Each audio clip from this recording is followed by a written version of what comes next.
guys, we are here in Cologne, it is Gamescom, and we're going to be talking about Bloodborne. Now, me and Nathan have already kind of done our first impressions when we saw it originally at E3. We've seen a great presentation today with people from the product team here in Europe and from Japan, and we've learned loads more. Loads. Well, even after, so we played on, well, I played yesterday on the show floor, basically the section and even a bit more that we were shown at E3. And then when you hear them talk about it today, you're kind of like, that's what it all means, and I totally missed that. And yeah, loads of stuff. So this little video, it's going to be me and Nathan chatting to you guys about what we saw and what we learned. Obviously, we weren't very sneaky and didn't do nothing naughty like sneak a camera in. Nope. So you're going to find out everything through the method of our speech. And other people who might have done that if you go to other places, but don't. Stay here and listen to us too. It's much, much better. Okay, so we're going to get started with a phrase that came up on screen.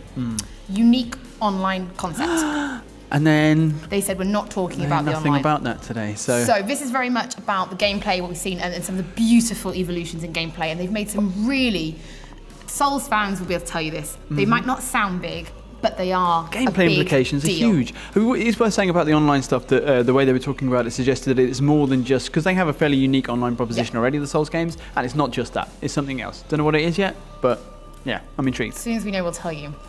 Right, so we get down to it? Yeah, so the other gameplay. Well, where do you want to start? Okay, so the next big phrase that came up on screen was something called perilous combat.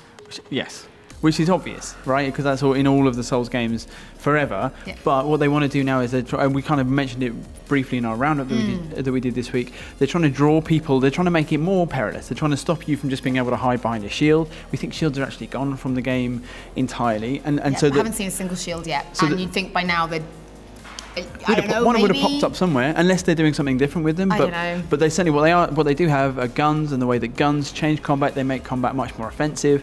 You can counter enemies by shooting them as they attack you, and you can obviously you've got projectiles to aim at people who are far away. And the other thing I wanted to mention, I know you want to talk about before you do that, you mentioned guns. Now someone else said this in our last video.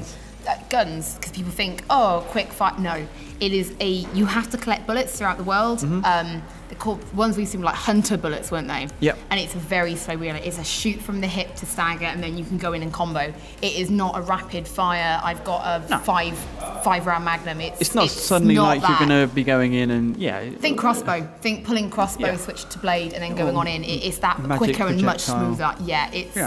Don't get worried that he's about to produce a minigun and start going all Call of Duty. He's not. No, absolutely not. And the other thing is that the weapons that we've seen have all changed. So that every weapon has a kind of it's kind of retractable, foldable. So there's an axe. We've seen a scythe, and we've seen what's the other thing that we've seen? Like a big kind of sword cleaver thing. Looks like a toothbrush. No, it doesn't. It looks like the thing that men. No, the men.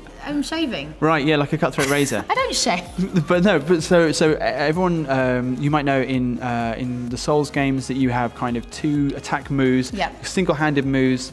You can hold your weapon double-handed, and then you get a different moveset. And in this one, you can extend or retract your weapon mid-combo, or so you might hit them once, then retract it. That might knock them back and damage their kind of poise, and then you'll have an extended weapon. So that kind of just they're broadening out the combat. They're making it more complicated. And the other thing they talked about was the regain system. No, before we do that, talking about weapons. Now, obviously, most weapons. I mean, obviously, it's a fantasy game. The weapons are real, right? There's swords, great sword, broadsword, short sword, daggers. It's real weapons. Recognisable. But for the first time, we've seen stuff that literally From Software have created themselves, and that gives you this idea from Bloodborne that while a lot of Dark Souls is pulled from fantasy, they've really gone to town now. They're inventing their own magical make-believe weapons. But this was like hand-mounted wood on either side with like a great, almost like harpoon mounted in the middle. Yeah. And they said that this is a short-range weapon, and the harpoon can kind of strike out. It's still attached to the glove, but it can strike out, and it's very powerful, but so slow to reset. It was like one of those hydraulic things that they knock heads in cows with in like super old slaughterhouses. Do you know what I mean? Like it just punches.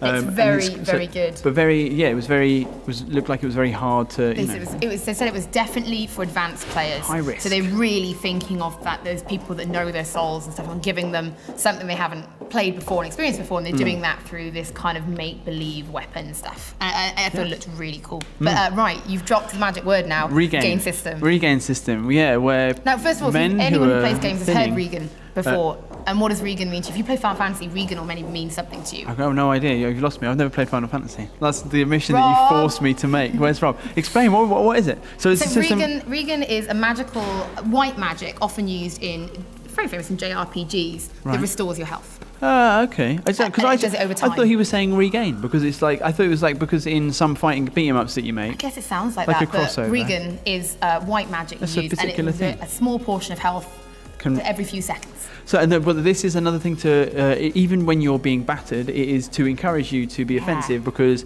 if you lose a chunk of your energy, you can restore some of it by immediately going on the offensive, and each blow that you strike then, but it's risk reward again, because if you get hit, then the potential to gain what you've just lost is wiped out completely. Yeah, so you have like a short amount of time. So you take damage, you have a very short amount of time to strike them. If you make contact with them and successfully strike, the damage they took from you is replaced. Yeah. That's really vampiric. Yeah, exactly. It's very, very cool. But it, just like you said, it's so timing, because it's tempting, like you've hit me and you go get him quickly. And then you break that thing in Dark Souls. Dark Souls is patience. Yeah. Go in, chip, take the hit, come back out, wait, go in, chip. It's very different. And they're now trying to encourage you to not do that. And they've said this. They want to make more perilous combat. Yeah. You can't just make the game more difficult. They were saying blow for blow, you know, like yeah. coming out and trading blows with people, kind of getting you out of your shell. Yeah, and you can't just make the game more difficult, because it's going to get to a point of impossible, but it's how you play with things. So what you thought you knew in Dark Souls is being toyed with beautifully. And again, like when it comes down to the Souls games, we talk about the kind of the lore and the kind of the meaning behind stuff, and that's what really I think pulls people in, is that the information about the world scattered around, and there's kind of a deep spiritual meaning to becoming hollow, and those, and there's more on the line when you're alive. I mean, that's philosophically super interesting. I have a theory about all this. This is for another video. I know. I have a theory. The health potions are called like blood vials. Right. So I'm wondering if you're like a vampire. Right. And they said that the actual, someone said, what happens when you die, and do you become hollow, and how does that tie into the story? And they said all of that information is currently in Miyazaki-san's head. They were like, we don't know. No one knows yet. They're going to tie it together. Talking of Miyazaki-san's head right now, I know if you love Dark Souls, you've watched 100 videos of people theorize things about the world. This is one of the best theories I've heard from Miyazaki. The HP bar, right, the health bar, the red one. To Miyazaki, this is not a health bar. He calls this the power of will. And this explains the Regen system. He doesn't see it as you regaining health. If someone hits you, you get like the bloodlust. You want to go after them and you want to hit them back. And he's saying what you're doing is regaining your power of will. Yeah. So if they've hit you and then you've successfully landed a blow, you're fired up again. You've managed to hit them back.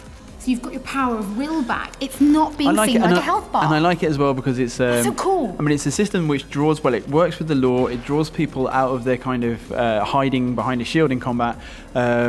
But also it kind of works on a kind of practical material level. You will want to do that. It acts like a shield. It is a way for you to conserve your energy. It's a good thing to do. I thought the Miyazaki theory was very, very good. I'm looking down now. Sorry, Becky, you're going to have to edit this bit. Really hurry up. Wrap it up. Okay. Okay, ready.